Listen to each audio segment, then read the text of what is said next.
learning theories describes or explains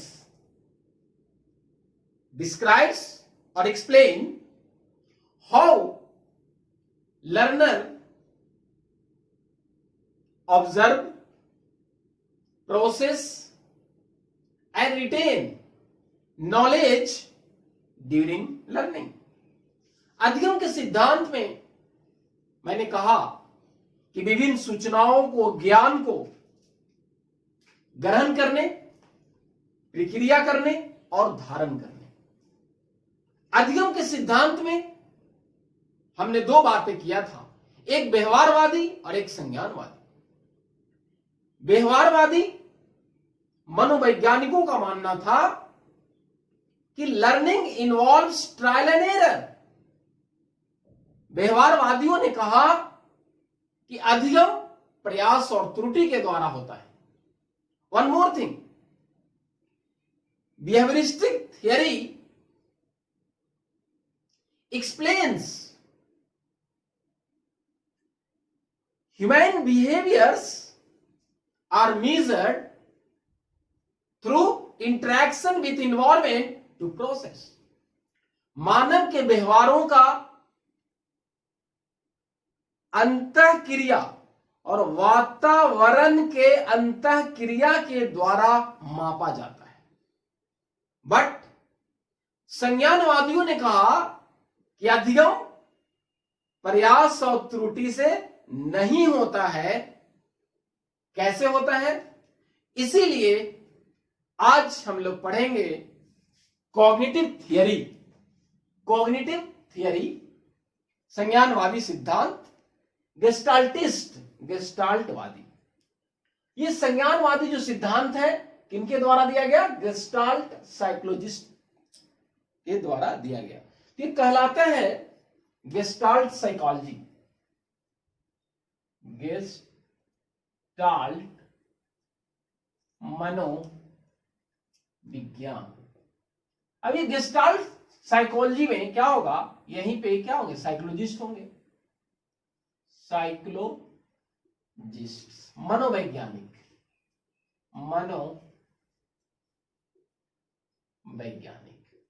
ध्यान से समझिएगा इसको। अब यहां पे गेस्टाल्ट जो हमारा है, ध्यान दीजिएगा, बहुत इंपॉर्टेंट बात है ये। गेस्टाल्ट हमारा ये जर्मन वर्ड है, जर्मन शब्द है ये, जिसका अर्थ होता है होल, पूर्णता। Every man perceive as a whole. कोई भी समस्या आता है तो उस समस्या के अलग अलग भागों को नहीं देखता, उस समस्या के सारी परिस्थितियों को देखते हैं। ये गेस्टाल्ट एक जर्मन वर्ड है जिसका अर्थ होता है पूर्णता या पूर्ण कहिए। ठीक है, तो अब थोड़ी सी हम देख लें कि आखिर कॉग्निटिव थियरी होता क्या है। कॉग्निटिव थियरी होता क्या है, कि संज्ञानवादी सिद्धांत होता क्या है, तो समझिए। It is an approach to psychology that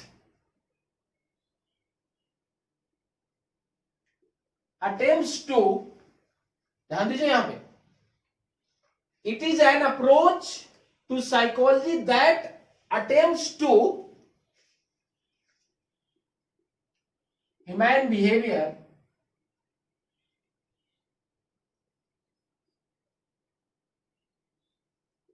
can be understand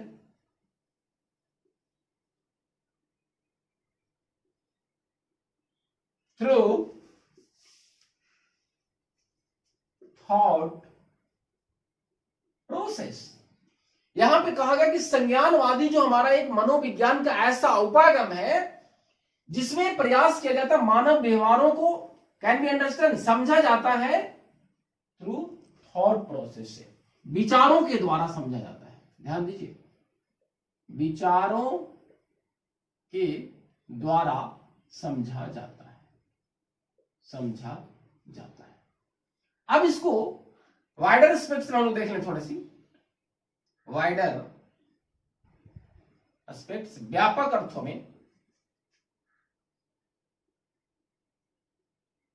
व्यापक अर्थों में क्या कहा गया?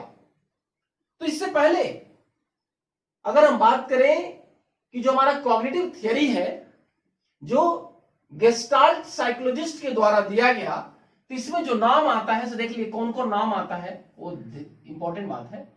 एक है मैक्स वर्दिमन, है ना, कोहलर, कोफ्का, है ना, ये वोल्फैंग कोहलर है, वोल्फैंग, और ये हमारा कर्ट कोफ्का है।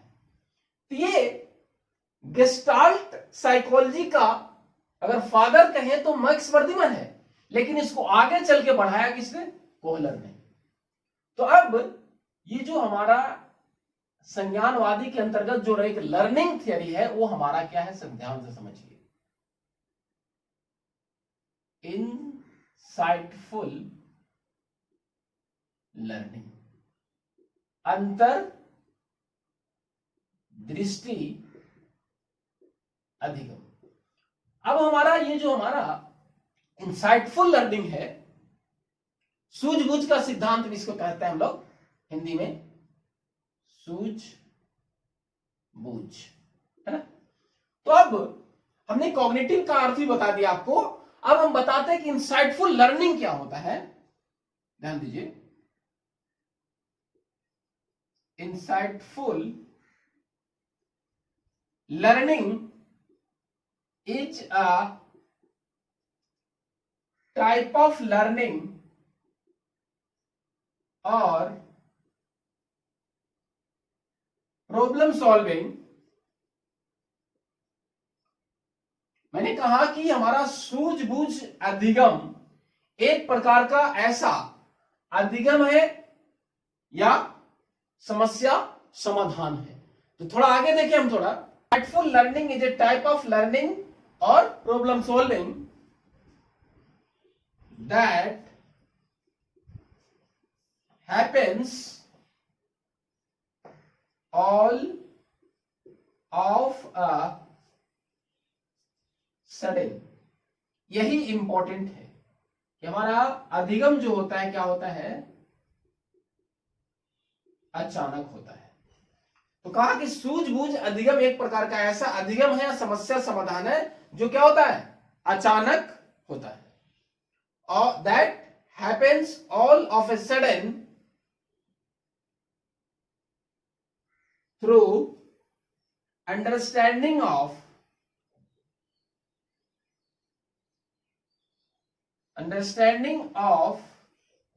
Relationship of various parts of a problem,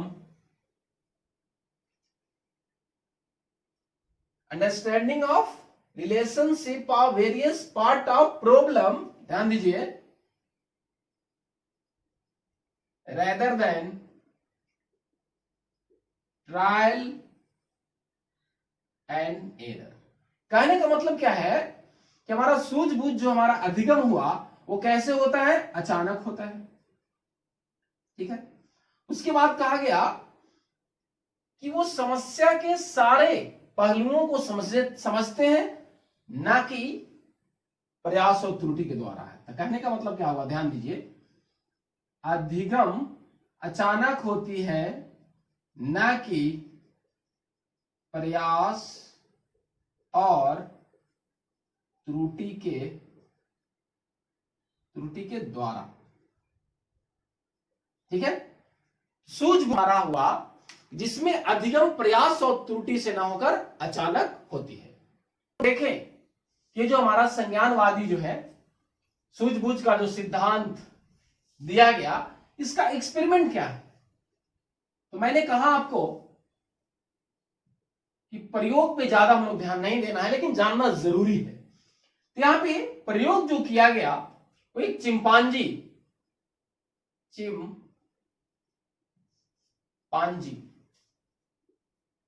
chimpanzee पे किया, जिसको वन मानुस कहा जाता है हिंदी में, वन मानुस। तो ये सवाल पूछता है, शिक्षण नियोक्ता में पूछा गया है कि सूझबूझ अंतर्दृष्टि का जो सिद्धांत है वो किस पे प्रयोग किया गया। ध्यान दीजिएगा, तो चिंपांजी वनमानुष प्रयोग किया गया, जिसका नाम था सुल्तान। क्या नाम था? सुल्तान। ये इंपॉर्टेंट है।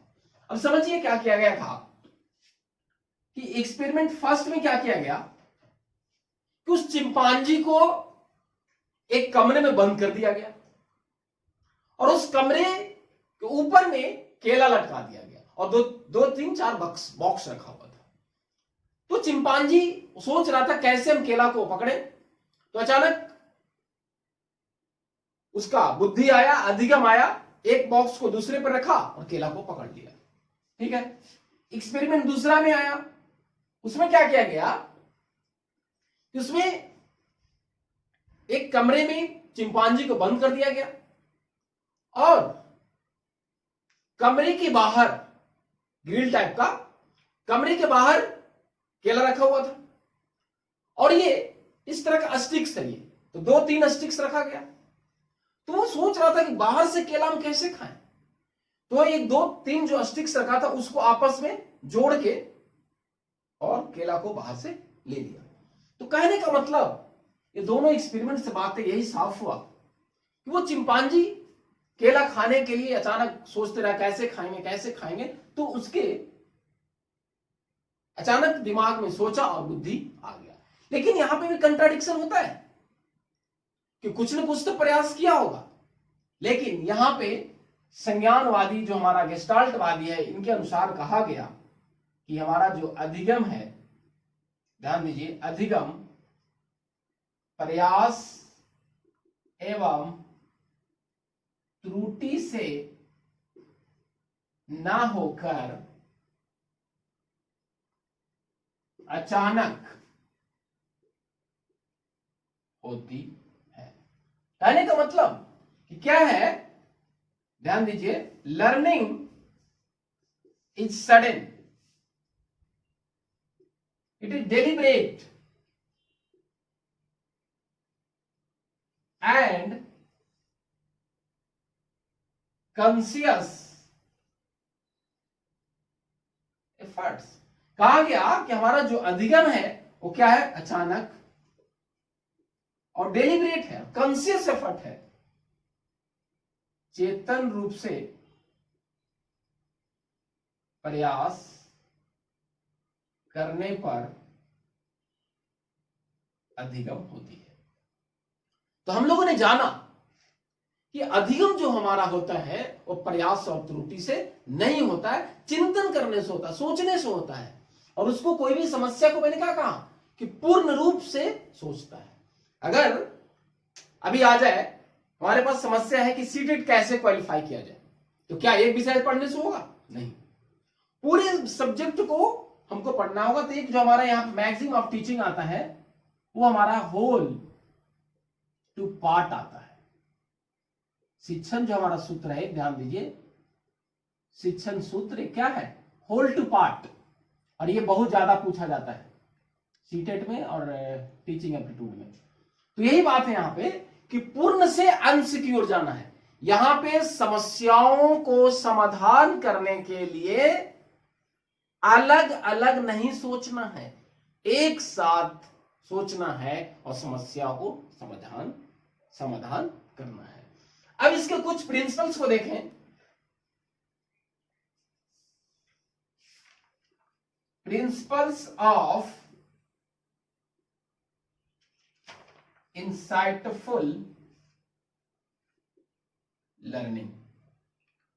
ये जो हमारा सिद्धांत है ये बहुत इंपॉर्टेंट है। ये आपके जितने भी यूट्यूब पे देखा जाएगा, ये आपको वहां पे नहीं मिलेगा। या अधिगम जो हमारा सूझबूझ के द्वारा होता है वो कैसे प्रभावशाली होगा, कौन कौन सारे सिद्धांत को इसमें पालन किया जाएगा। तो देखिए कौन कौन सा प्रिंसिपल्स या ला है, ला भी कह सकते हैं हम, है ना। तो पहला है law of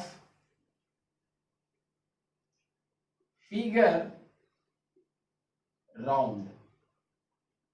law of figure round में क्या होता है, यहां पे जो हमारा पिक्चर दिया हुआ रहता है, ध्यान दीजिए कि बैकग्राउंड में कुछ होता है, पिक्चर और बना हुआ रहता है ऐसे। तो कहने का मतलब यहां पे फिगर राउंड में कहा गया कि हम लोग रिकॉग्नाइजिंग ऑब्जेक्ट, ध्यान दीजिए यहां पे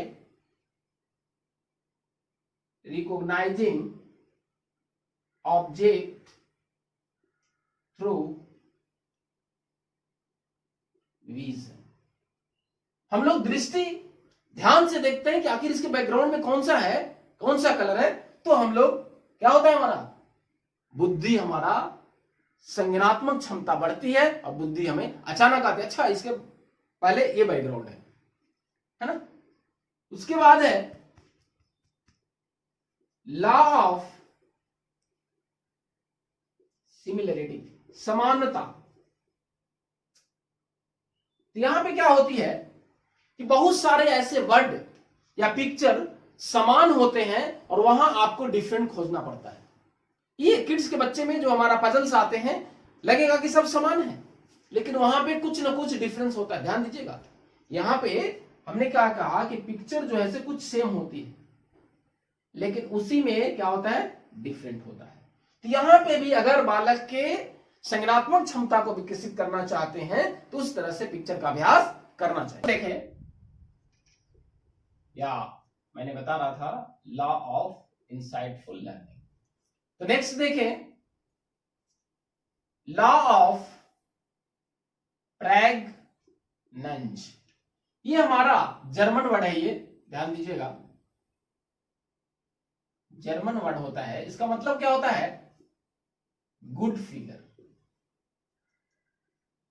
इसमें क्या होता है कि अगर संज्ञानात्मक क्षमता बढ़ाना है, गेस्टाल्टवादियों ने कहा कि यहां पे बहुत सारे पिक्चर्स दिए रहेंगे और आपको वहां पे कौन सा सबसे बेस्ट पिक्चर होता है वो आपको ढूंढना होता है। जैसे पेंटिंग का अवार्ड होता है, पेंटिंग की जो प्रदर्शनी होती है, तो इसके आर्ट एंड क्राफ्ट के जो शिक्षक होते हैं, ये हमारा वो सोचना पता है, पूरी तरह से उस पिक्चर्स को देखते हैं कि इस पिक्चर्स में क्या खासियत है, क्या संदेश दे रहा है, कौन सा बात है ना।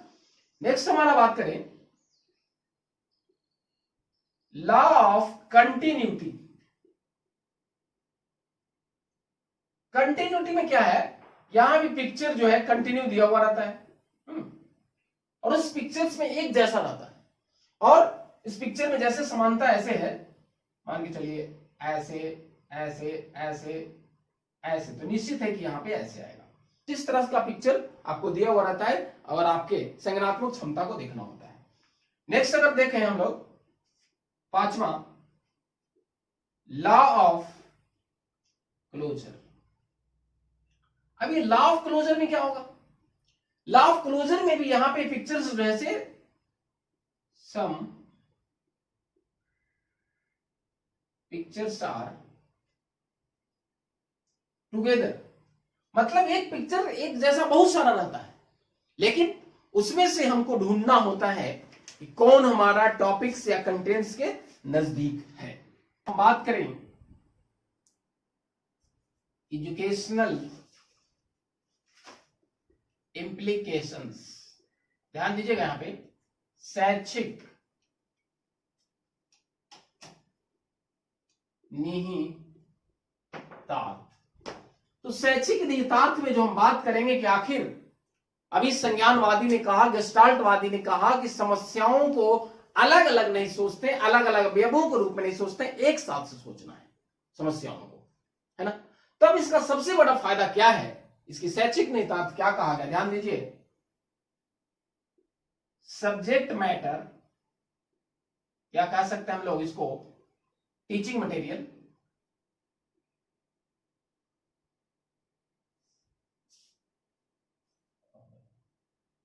Teaching materials subject matter and teaching material should be presented in gestalt form. ध्यान दीजिए, इसमें कहा गया कि एक शिक्षक को विषय वस्तु या प्रकरण जो प्रस्तुत करना चाहिए वो खुली ऑब्जर्वेशन के साथ, ओपन ऑब्जर्वेशन, ओपन ऑब्जर्वेशन। कहने का मतलब कि अगर आप फ्लावर पढ़ा रहे हैं आप, तो फ्लावर का पूरा पार्ट्स दिखाया जाएगा पहले, तब उसको अलग अलग किया जाएगा। तो कहा गया कि हमारा जो शिक्षण सामग्री जो पेश किया जाए, शिक्षण सामग्री पूर्णता के रूप में प्रस्तुत किया जाए। क्लियर है?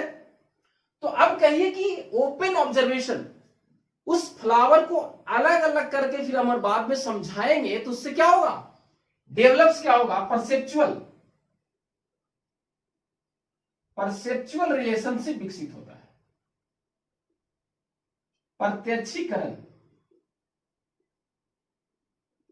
प्रत्यक्षीकरण संबंधों का विकास होता है। क्या मैंने कहा कि एक शिक्षक को सूझबूझ उत्पन्न करने के लिए विषय वस्तुओं को